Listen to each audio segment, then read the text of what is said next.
Tutti les micros sont fermés? Fratello Lorenzo, Sì, mi senti? sì, ti sento, dimmi. La parola solo subito faccio. Quando il fratello Messina ha pregato Sì, la Sicilia, mi è venuta in mente quella parola che dice che la Torah sarà proclamata nelle isole. amen. Amen, fratello, gloria a Dio. Questa è una parola di consolazione, ok? Benedetto il nome del Signore. Rallegriamoci per come il Signore ci consola, ok? Nous, je commence à traduire maintenant. Oui, oui, vas-y. Ok, réjouissons-nous de comment le Seigneur nous console.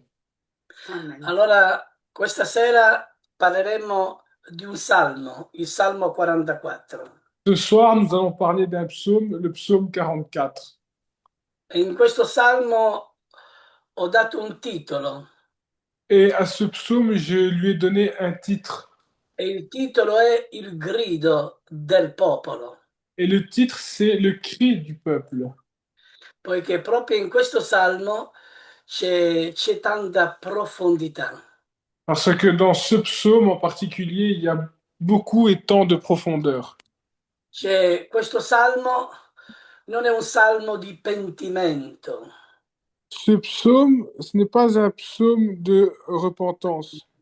non è neanche un salmo di idolatria, Ce n'est pas non plus un psaume d'idolâtrie. ma è il grido di un popolo fedele che soffre. Mais c'est le cri d'un peuple fidèle qui souffre. E questo grido ci rammemora grandi memorie Et ce cri nous fait vivre tant de souvenirs che parlano delle opere di Dio. qui parlent des œuvres de Dieu. Il versetto 1 di questo salmo dice: "Oh Dio, abbiamo udito con le nostre orecchie, i nostri padri ci hanno raccontato l'opera che compisti ai loro giorni, nei tempi difficili." Dans le psaume 41, il est écrit ceci. Il est écrit, Ô Dieu, nous avons tant haï avec nos oreilles, et nos pères, ceux-ci, nous ont raconté l'œuvre qui a été accomplie à leur jour et aux temps anciens. Amen. E qui Israele ricorda, Et ici, Israël se souvient, ricorda una grande memoria, il se souvient d'une grande mémoire. cioè la fede che noi abbiamo nasce anche dalla memoria. La foi que nous avons naît aussi de la mémoire et du souvenir. Il popolo dice: "Oh Dio, abbiamo udito con le nostre orecchie." Le peuple dit, Ô Dieu, nous avons entendu de nos oreilles. I nostri padri ci hanno raccontato l'opera tua. Nos pères nous ont raconté l'œuvre que tu as accomplie. Che bellissimo. E questo è quello che noi dobbiamo sempre raccontare.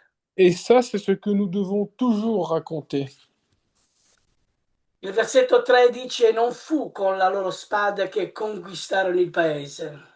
Le verset 3 du psaume 44 dit, Ce n'est pas de leurs épées qu'ils se sont emparés du pays, E ne fu neanche il loro braccio a salvarli, mais ce ne sont pas non plus leurs bras qui les ont sauvés, ma la tua destra, il tuo braccio, che è la luce del tuo volto, perché li amavi. mais c'est ta droite, la lumière de ta face parce que tu les aimais. E qui il popolo di Israele vede una presenza divina.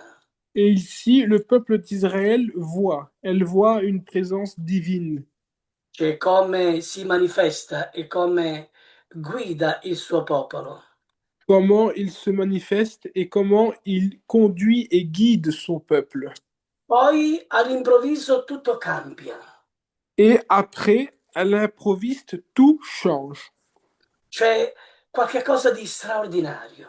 Quelque chose d'extraordinaire.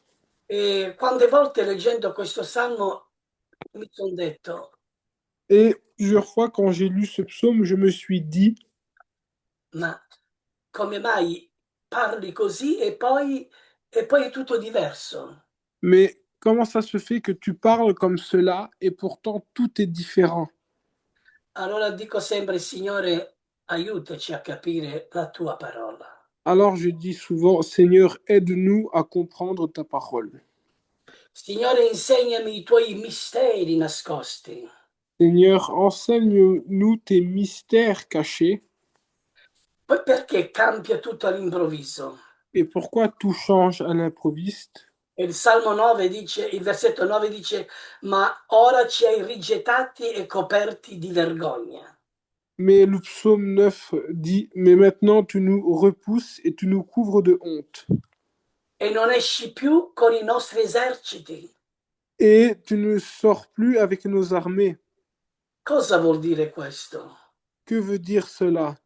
Cioè, fin quando noi ubbidiamo ai comandamenti del Signore, Jusque quand nous obéissons au commandement du Seigneur, quando noi dimoriamo nella sua parola e nei suoi precetti, quand nous nous demeurons dans sa parole et dans ses préceptes, allora la benedizione del Signore permane sempre, dimora. alors la bénédiction du Seigneur est permanente et demeure toujours. Ma quando poi il popolo inizia a rassomigliare al mondo, Mais quand le peuple commence à ressembler au monde, qui c'è la parola assimilazione. ici il y a la parole assimilation, E quando uno si assimila al mondo non è più nella città. et quand une personne s'assimile au monde, il n'est plus avec Dieu. E qui in questo salmo ho potuto vedere come la Shoah, come il Dio ha nascosto il suo volto in mezzo a questo popolo. Et ici, dans ce psaume, j'ai pu comprendre comment, avec la Shoah, le Seigneur a caché sa face parmi ce peuple. Cioè, e lui, il popolo grida, fa questo grido. Et le peuple crie, il pousse un cri. Signore, perché ci hai rigettati? Seigneur, pourquoi tu nous as rejetés? Perché ci copri di vergogna? Pourquoi tu nous couvres de honte et de vergogne? Cioè, qui Israele non accusano i nemici, Ici, Israël n'accuse pas les ennemis, ma qui Israele è in un certo senso come se stesse accusando il silenzio di Dio. mais ici, Israël est comme s'il est en train d'accuser le silence de Dieu. E il versetto 12 dice: ci hai venduti per nulla. Et le verset 12 dit, tu nous as vendus pour rien. E non hai tratto alcun riguardo dal loro prezzo. Et tu ne les as pas estimés pas à grand prix. Ci hai venduti per nulla, come mai? Tu nous as vendus pour rien. Comment cela se fait? Consegnati senza valore apparente. Consignés sans aucune valeur apparente. Cioè, questa frase è teologicamente, se possiamo dire, molto devastante. Cette phrase est théologiquement, si on peut dire cela, très dévastante. E qui vediamo un popolo depresso ai tempi dell'ultima guerra. Et ici, on voit un peuple déprimé au temps de la dernière guerre. Eppure il popolo esclama e dice: Et pourtant, le peuple exclame et dit, tutto questo ci è avvenuto perché? tout cela nous est arrivé, mais pourquoi? Ma noi non ti abbiamo dimenticato Nous ne t'avons pas oublié. e non abbiamo tradito la tua alleanza. Et nous n'avons pas trahi ton alliance. Vedi, e qui cade la teologia della punizione automatica, se vogliamo dire. Et ici tombe la théologie de la punition automatique, si on peut dire ça comme ça. Voilà.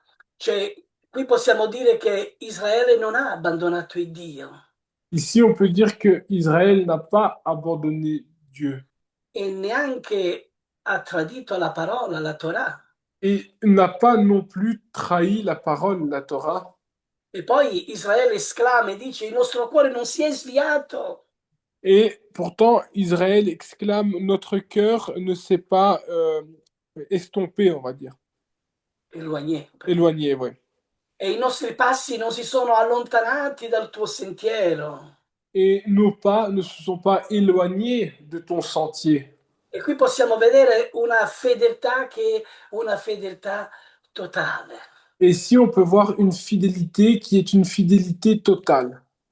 E questo lo possiamo mettere come analogia al Salmo, vedi, al versetto 22.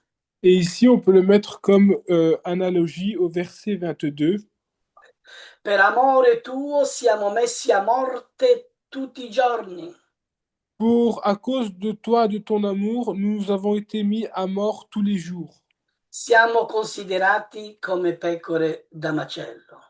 Nous sommes considérés comme des brebis destinées à la boucherie. Qui non si sta parlando di peccato, vedi, non per peccato, Ici, on ne parle pas du péché, pas pour le péché. e neanche per apparenza. Et, et aussi, on ne parle pas pour apparence, de l'apparence. Qui Israele dice perché nascondi il tuo volto. Ici, Israël dit, pourquoi tu caches ta face? E ora la domanda che attraversa i secoli, è veramente adesso il bello. Et c'est cela la demande qui traverse les siècles. Et c'est ça qui est beau, Cioè, perché il versetto 24 dice perché nascondi la tua faccia, il tuo volto? parce que dans le verset 24, on dit, pourquoi caches-tu ta face? Perché dimentichi la nostra miseria e la nostra oppressione? Perché? Pourquoi oublies-tu notre misère et notre oppression? È qui dove nasce il concetto di Esther Panim, Et c'est ici que naît le concept de Esther Panim. cioè il nascondimento del volto. Ça veut dire la face cachée. La fa scacciare, ok. Che Franca ne ha bene parlato sulla festa di Purim. Que Franca a très bien parlé lorsqu'elle a parlé de la fête de Purim. Cioè, Dio qui non è negato, Ici, Dieu n'est pas oublié, ma il popolo interroga e dice perché nascondi il tuo volto? mais le peuple l'interroge en disant pourquoi tu caches ta face? E qui ci sono misteri che noi non comprendiamo. Et là, il y a des mystères que nous ne comprenons pas. E qui mi dà veramente un pensiero di una bellissima testimonianza di un ebreo sopravvissuto della Shoah. Et ici, j'ai comme petite pensée un témoignage d'un survivant de la Shoah. E questo pensiero risale almeno da quasi 40 anni. Ce souvenir remonte plus ou moins d'il y a 40 ans. Un ebreo che testimoniò del grande amore di Dio nella sua vita. Un Hébreu qui a témoigné de son grand amour par Dieu dans sa vie, de Dieu dans sa vie. Gli hanno massacrato i figli, la famiglia, tutta la famiglia, li hanno massacrati. Ils ont massacré toute sa famille, ses enfants, toute sa famille. Ma quando Yeshua entrò nel suo cuore, Mais quand Yeshua est entré dans son cœur, lui ebbe la forza di perdonare, lui a eu la force de pardonner, perdonare anche quegli assassini, de, quei par- corrotti. de pardonner aussi ses assassins. E lui nella testimonianza diceva, questi uomini erano comandati a fare il male, Et lui, dans son témoignage, il disait, ces hommes-là ont été commandés à faire le mal, ma il male viene dall'alto, da colui che dirige. mais le mal vient d'en haut, de celui qui dirige. E con la forza di amare conquistò diverse anime, che queste anime sono tedeschi ribelli che hanno massacrato il popolo ebreo. En aimant, il a conquéri certaines âmes qui sont des âmes allemandes qui ont détruit sa famille. Io ero là e ascoltavo quella testimonianza Moi, j'étais présent, j'étais là et j'écoutais son témoignage. e ho pianto così tanto che non poteva fermarmi. Et j'ai pleuré tellement que je ne pouvais pas m'arrêter. Mi sono messo anche in un angolo e piangevo con lacrime, dicevo come si può perdonare degli assassini? Je me suis mis dans un coin et je disais, mais comment on peut pardonner comme cela des assassins? E poi facendogli alcune domande, lui disse questo: Et en lui faisant quelques demandes, des demandes, lui, il a dit ceci. il Signore ha nascosto il suo volto Le Seigneur a caché sa face. e non possiamo spiegare perché. Et nous ne pouvons pas expliquer pourquoi. Tanti, tanti ebrei dicono perché c'è stata l'assimilazione. Beaucoup d'Hébreux disent parce qu'il y a eu une assimilation.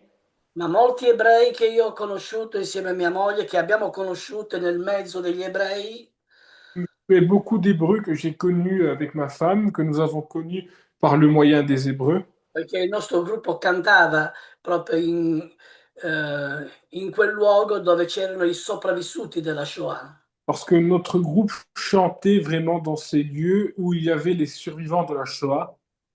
E tanti di questi anziane persone hanno detto, Beaucoup de ces personnes, de ces anciens, ont dit, mi hanno detto personalmente, ils m'ont dit personnellement, Dio non esiste, Dieu n'existe pas. Dio è all'inferno, Dieu est aux enfers.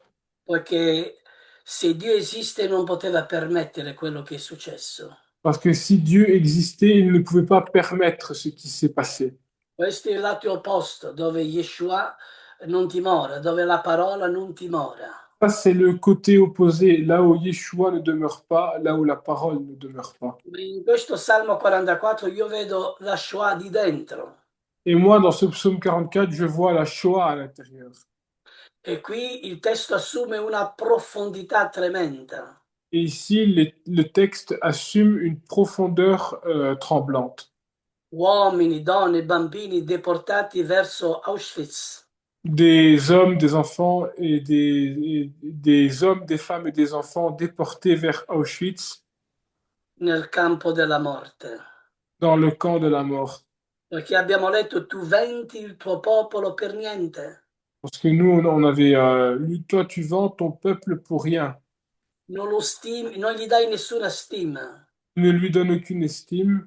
Eppure molti fedeli, molti osservanti sono andati in quella direzione.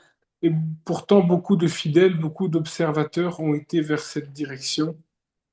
E il Salmo 44 sembra gridare con loro. Et le psaume 44 semble crier avec eux. Ci sono tre versetti, il 12, il 22 e il 24. Il y a trois versets, le 12, le 22 et le 24. Il versetto 12 dice ci hai venduti per nulla, Le verset 12 dit, tu nous as vendus pour rien. il versetto 22 dice siamo pecore da macello Le verset 22 dit, nous sommes des brebis de boucherie. e perché nascondi il tuo volto.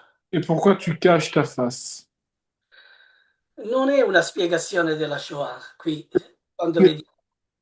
ce n'est pas une explication de la Shoah ici. È un linguaggio biblico per il dolore del popolo fedele. C'est un langage biblique pour la douleur du peuple fidèle. Ora dobbiamo credere quello che la scrittura dice. Nous devons croire ce que les Écritures disent. Queste sono parole che si dovevano adempiere nella scrittura. Cela étaient des paroles qui devaient s'accomplir dans les Écritures. E quanti ancora si devono ancora adempiere prima della venuta del Signore. Et que pour certaines doivent encore s'accomplir avant la venue du Seigneur. Io qui il Salmo 44 ho messo un parallelo con Isaia 53, Et ici, le psaume 44, et j'ai mis un parallèle avec Isaïe 53. perché in questo Salmo, come parla di un popolo innocente che soffre, Parce que dans ce psaume, comme on parle d'un peuple innocent qui souffre, anche in Isaia troviamo il servo, même dans Isaïe, on trouve il servitore, le serviteur. che parla di Yeshua, Et on parle de Yeshua, disprezzato e rigettato dagli uomini. méprisé et abandonné des hommes. Per questo gli ebrei, eh, il, eh, Isaia 53 C'est pour ça que les Hébreux, Isaïe 53, lo, lo comprendono diversamente. ils le comprennent différemment. Cioè, loro rimpiazzano le sofferenze del Messia con le sofferenze di Israele. Eux, ils remplacent les souffrances du Messie avec les souffrances d'Israël. Solo quando lo Spirito Santo è dentro di Seulement quand l'Esprit Saint est à l'intérieur de noi possiamo capire la vera risposta. nous pouvons comprendre la vraie réponse. Ma quando lo Spirito entrerà nel cuore degli ebrei, Mais quand l'Esprit rentrera dans le cœur des Hébreux, lo piangeranno come si piange un figlio unico. ils le pleureront comme on pleure un fils unique. Perché anche attualmente gli ebrei lo disprezzano e lo rigettano. Que même actuellement, les Hébreux le méprisent et le rejettent. E lui stesso disse che ogni peccato contro l'uomo Torah è perdonato, Lui-même dit, tout péché contre l'homme Torah est pardonné, ma non contro lo Spirito Santo. mais pas contre l'Esprit Saint.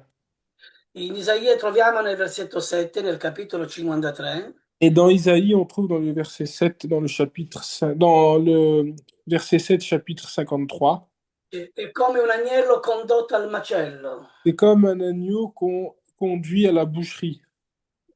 Vedete il parallelo qui? Vous voyez le parallèle ici?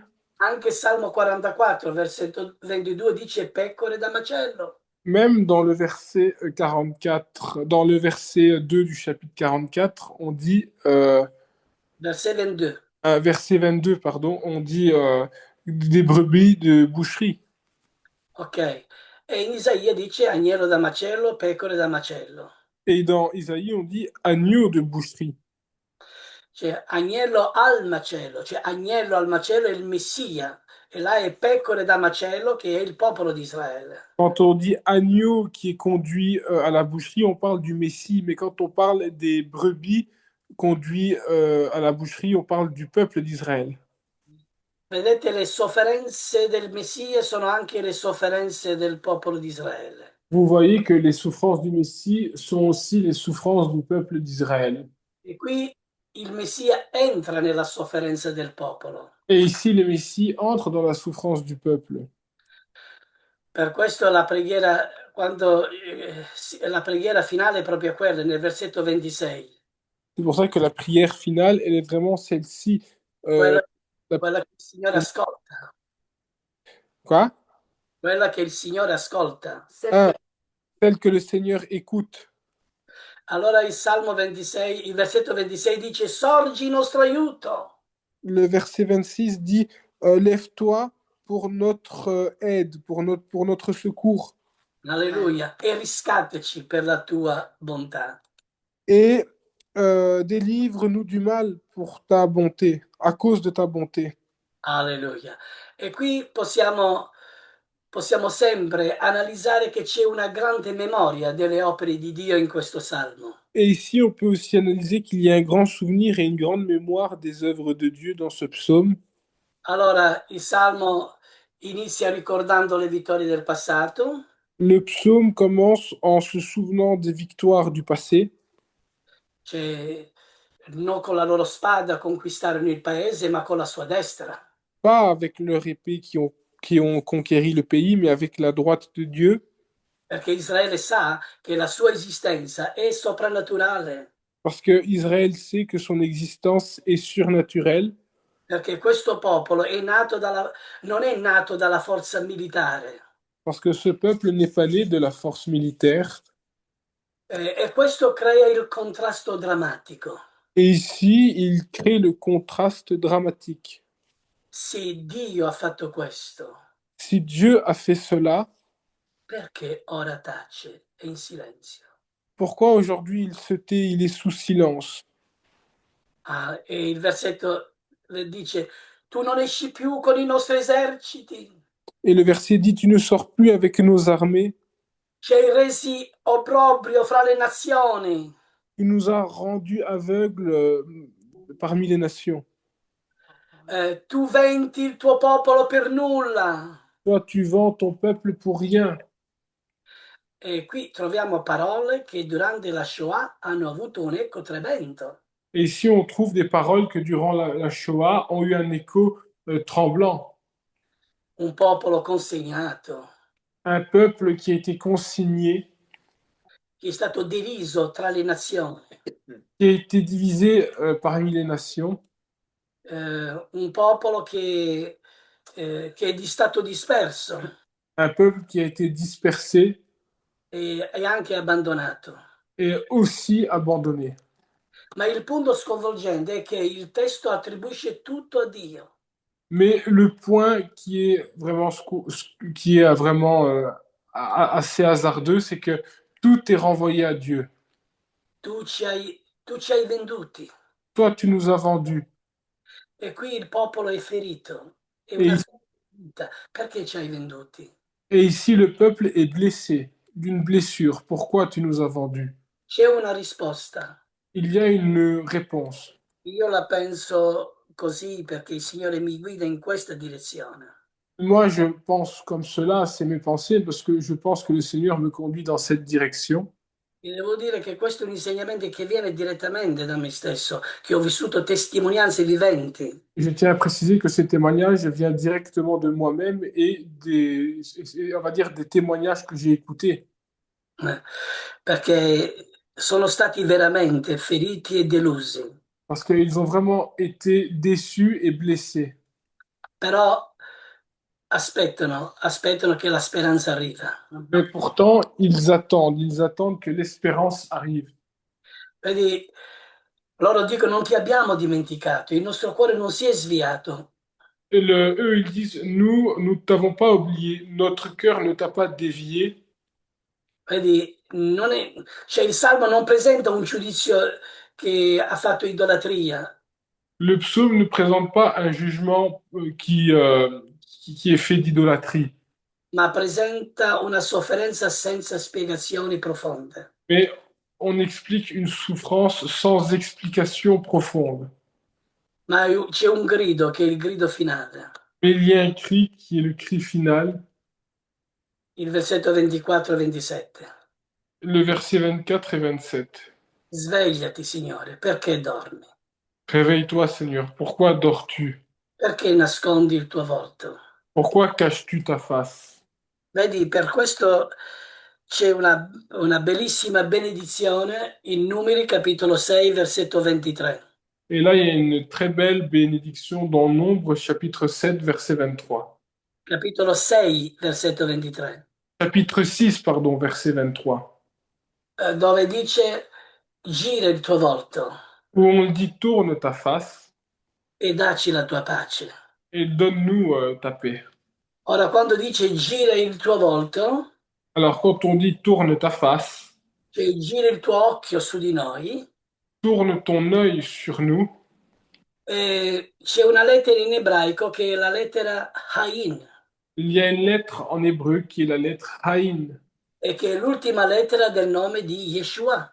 et qui est la dernière lettre du nom de Yeshua. Yeshua si scrive Yod Shin Vav Hain.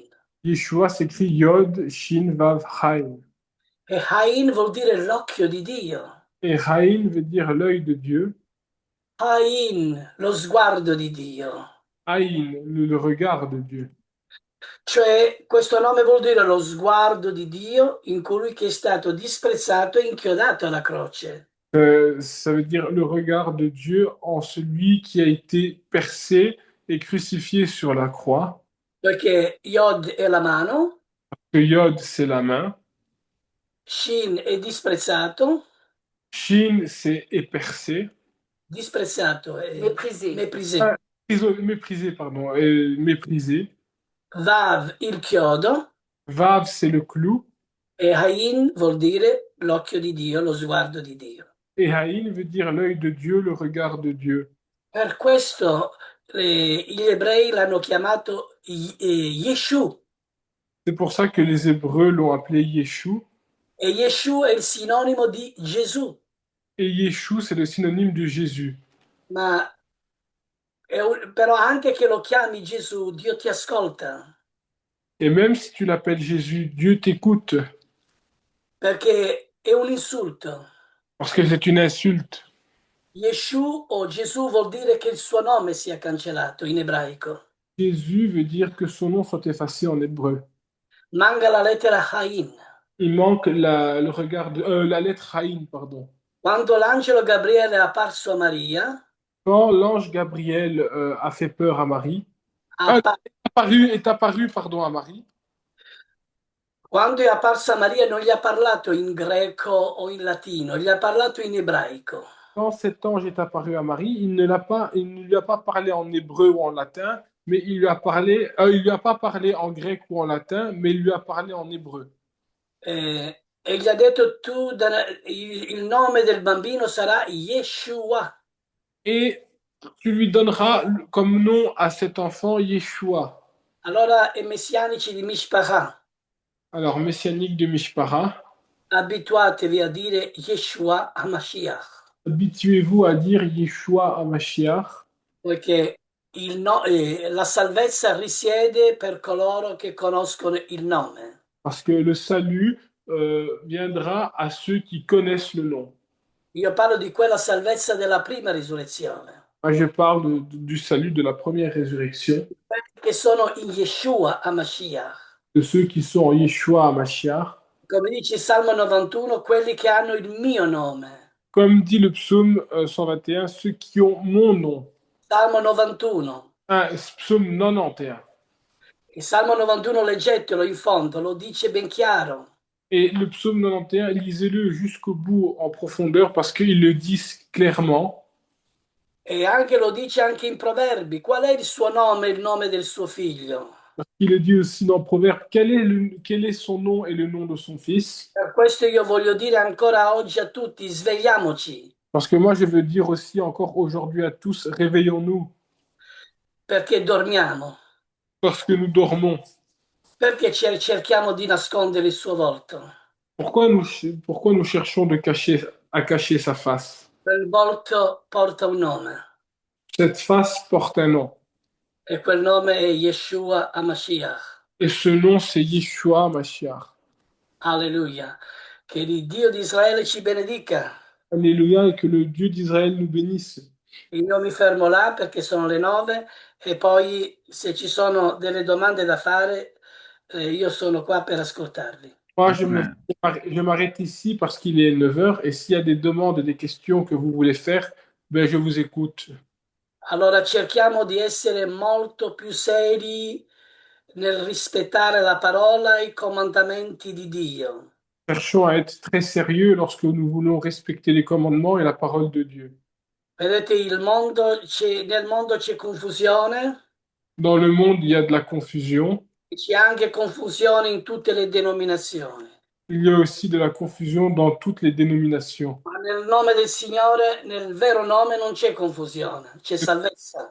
Mais dans le vrai nom du Seigneur, il n'y a aucune confusion, il y a le salut. E quando c'è salvezza, c'è redenzione, c'è vita eterna. Quand il y a le salut, il y a la rédemption et la vie éternelle. Allora, se Dio ha nascosto il suo volto, Si Dieu a caché sa face, ci sono dei motivi che noi non conosciamo. il y a des motifs, mais que nous ne connaissons pas. Oggi gli ebrei nascondono il volto del servo sofferente. Aujourd'hui, les Hébreux cachent la face du serviteur souffrant. Cioè, non c'è quel Messia come rappresentante, Il n'y a pas ce Messie comme représentant. perché l'Isaia 53 presenta un giusto che soffre senza colpa. Parce que dans Isaïe 53, on décrit un juste qui souffre sans aucune cause. Lui non aveva commesso nessuna violenza. Lui, il n'avait commis aucune violence. Per questo richiama il Salmo 44, C'est pour ça que ça me rappelle le psaume 44, dove dice non ti abbiamo tradito. où il est écrit, nous ne t'avons pas traduit. Ah, ahí. Allora Ah, Israele come popolo sofferente, Israël comme peuple souffrant, il Messia come incarnazione del giusto sofferente le Messie comme une incarnation du juste souffrant, e il dolore che non trova spiegazione immediata. et la douleur qui ne trouve pas une explication immédiate. Allora, nel Salmo 44 il volto è nascosto, Alors, dans le psaume 44, la face est cachée. ma nel Messia il volto è percosso, diverso. Mais dans le Messie, la face est différente. Il volto è percosso, Ah, cioè, je ne sais pas ce que c'est percosse. frappé. Ah, sa face est frappée. E sulla croce c'è un grido. Et sur la croix, il y a un cri. Dio mio, perché mi hai abbandonato? Dieu, mon Dieu, pourquoi m'as-tu abandonné? Vedi, il nascondimento raggiunge il suo punto massimo. Le cachement, comment on dit, Il cachet, le cachet arrive à son point le plus au max, le point maximum. Isaia 53 non finisce nella morte, Isaïe 53 ne finit pas dans la mort. cioè vedrà Il verra una discendenza che prolungherà i suoi giorni. une descendance qui va prolonger ses jours. Allora crediamo che c'è la risurrezione Alors croyons qu'il y a la résurrection. e dopo questo silenzio la luce viene. Et après ce silence, la lumière vient. Mi arretto perché è bellissimo questo soggetto. Dio vi benedica. Je m'arrête ici parce que c'est très beau ce sujet, mais que Dieu vous bénisse. Amen. Alleluia.